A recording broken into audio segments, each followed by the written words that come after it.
welcome to NN7 Ghost Host. You'll notice I've got my Christmas stuff on today.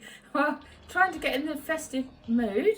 I'm going to be talking about some things today which are documented in my third book, Psychic Quest. This is an autobiographical book, so it's just about my life as a psychic medium, paranormal investigator. So today we're talking about aliens and UFOs, and a very famous case that happened near to my home. So basically, what really got me into aliens and UFOs, I was about 13, 14, and I was with my mum. It was the school holidays, I think, and we'd been on a film show, because mum used to work in my dad's film business. So we'd been on a film show, and we were coming back, and we decided to have fish and chips, and we were near Bourne in Cambridgeshire. So basically we were coming back and we got the fish and chips, stopped just outside in the countryside, in a gateway of a field, and in the distance was a small forest or copse of trees. Anyway, basically what we did, we started to eat the fish and chips, and all of a sudden the sky lit up to the left of us, and we saw this spinning silver disc. And it was spinning, and it was going up and down, and there were lights coming off of it. Now, I think I'd recently seen Close Encounters of the fourth kind or the third kind? Anyway, I'd seen that film and I'd liked it. And we saw this, and for some reason, I was really scared. I said to Mum, I don't like it. We shouldn't be seeing this. I don't know what made me think that we shouldn't be seeing it, but I was really, really scared. And the lights coming off of this, they're all different colours, red, blue, green.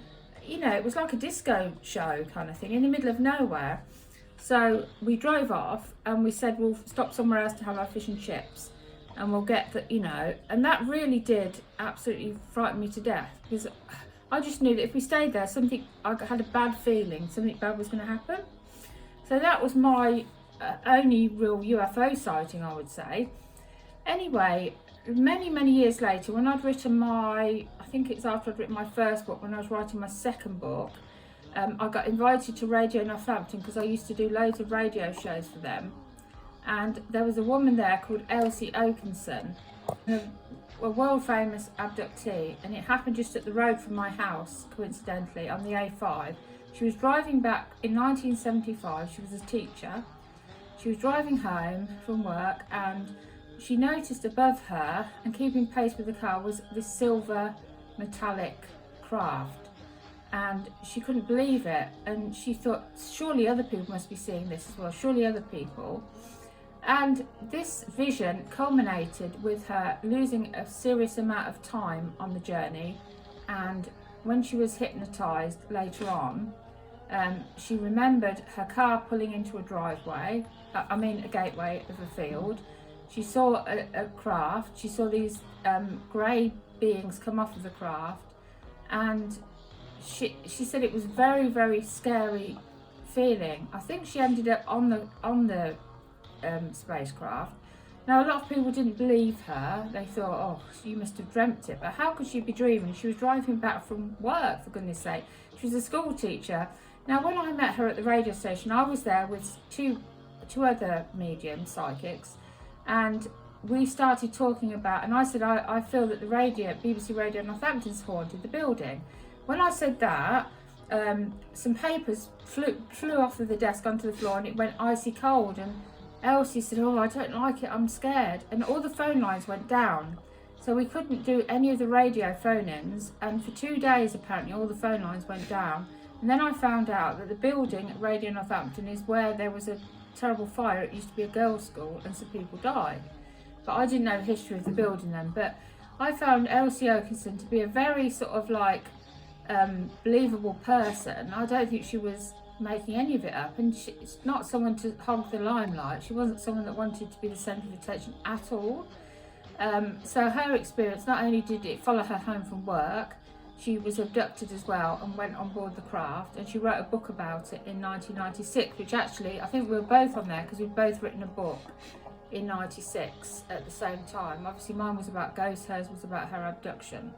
So with my thing, it was just so odd, because why did I feel that we were in danger? I don't know, because I didn't really know much about UFOs or aliens or anything at that time. I mean, I watched a couple of films and things like that, but I didn't really expect. But it was so vivid, and I can remember it like it was yesterday. And when people say, oh, you know, there's no such thing, well, there's two possibilities. One is military craft that the government are testing, road testing different things. That's a possibility. Or two, we're being visited by either interdimensional beings or aliens from other galaxies or planets or what have you. Or there could be multiple dimensions, and sometimes things go between the dimensions. Interestingly, wherever you see Bigfoot, and I'm going to do a video on Bigfoot another day, wherever you see Bigfoot, coincidentally, that's always where people also see lights in the sky, UFOs and things like that. So the two seem to go hand in hand. And someone jokingly said in Star Wars, Chewbacca is one of the characters like Bigfoot, and he's in like this spacecraft and everything. So people say that the aliens have got them as their pets, these Bigfoot. I really don't think that's the case. I wouldn't want one of them as a pet. It'd eat too much, wouldn't it? So yeah, basically in this book I just write about what got me into the psychic world and some of the strange things that have happened to me, and I think I've just been in the right place at the right time, to be honest. You know, because I think if you go to enough places, you know, you will see strange things. And nowadays actually there's so much footage of UFOs because people have got decent cameras on their phones. They've got them with them at all times. We're welded to our phones, aren't we? They're part of our, attached to us almost.